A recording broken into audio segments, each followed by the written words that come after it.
Tapos na yan, itaas mo na kayo. Gitagalog ko na. May prompter natutulog na siguro, kapindot-pindot yan. Sa umpisa pa lang din ng speech, tumimbre na si Duterte. Walang sisihan sa nakaraang mga administrasyon. Walang inginungusong may sala sa mga problema ng bansa na inabutan ng kanyang administrasyon ngayon.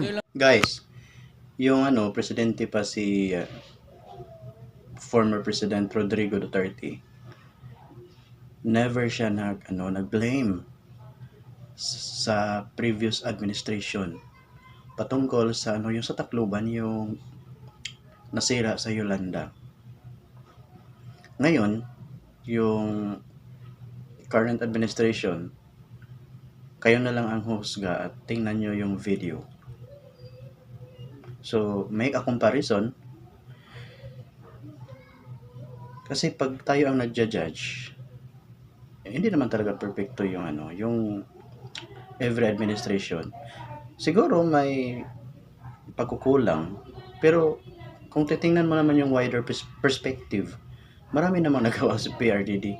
In fact, yung sa Cebu, yung CCLEX, yung bridge, at saka yung bridge, ba yun?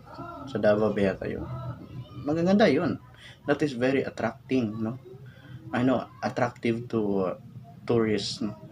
Kasi magandang tingnan. Nothing was done in the administration before that. So, now, how long? 12 years on, ngayon pa lang talaga natin na inaasikaso ng mabuti. So, but the plan is there. The funding will be available whenever the schedule requires.